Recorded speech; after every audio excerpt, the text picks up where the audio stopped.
L'autre jour, j'ai eu une discussion samedi dernier dans un des cafés philo McDo où j'avais essayé d'expliquer que lorsqu'on apporte des preuves, c'est souvent parce que les gens n'ont pas compris les raisonnements. La preuve s'oppose au raisonnement par certains côtés. Non pas qu'il ne faille pas apporter des preuves, mais il y a toujours une marge où on n'a pas encore la preuve, mais on a déjà le raisonnement. C'est très important. Et dans le cas, par exemple, des protocoles des salles de Sion auxquels j'ai consacré un ouvrage, on a l'exemple d'un faux, justement.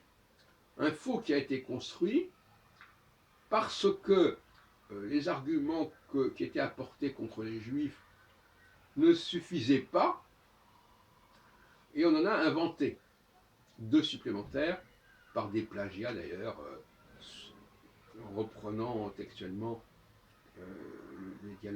certains dialogues de Maurice Joly sous le Second Empire, etc. Donc, la fabrication de faux, c'est simplement la cerise sur le gâteau, si vous voulez. C'est-à-dire que, bon, on fait des suppositions, on fait des affirmations, on tient des raisonnements, on arrive à des conclusions. Très bien. Et puis un autre aspect que je voudrais aborder, c'est le scandale, entre guillemets, de l'antisémitisme. On en parle beaucoup en ce moment, puisque il y a un portrait de Simone Veil qui a été tagué avec une croix gammée, une source. Bon, hein. Et je pense que les juifs doivent savoir deux choses.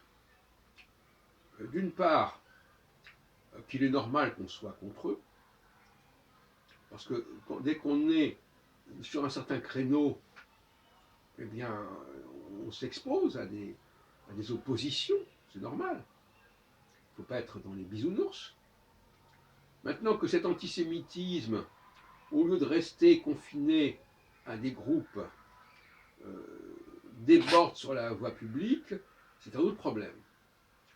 De la même façon qu'il y a des propos que les juifs peuvent tenir sur les non-juifs qui ne sont pas forcément très amènes, d'où ce qu'on appelle l'anti-talmudisme, où dans le Talmud on trouve des choses assez pénibles sur les chrétiens.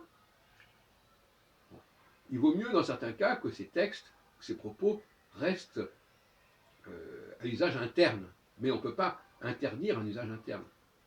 En revanche, quand ces propos sont dévoilés et exposés en dehors de ce milieu, là il y a un problème. Donc le problème, ce n'est pas tellement ce que les gens pensent, c'est que ce qu'ils pensent, il ferait mieux de le garder pour eux. Mais à usage interne, pourquoi pas? Pourquoi telle classe ou telle caste ne dirait pas les choses épouvantables sur la classe supérieure et inversement? Pourquoi pas? C'est de bonne guerre. En tout cas, moi, qui pense que être de droite, c'est accepter la diversité et la réalité de cette diversité, l'évidence de cette diversité, l'évidence qu'on peut voir. Bon, effectivement, il ne faut pas être hypocrite.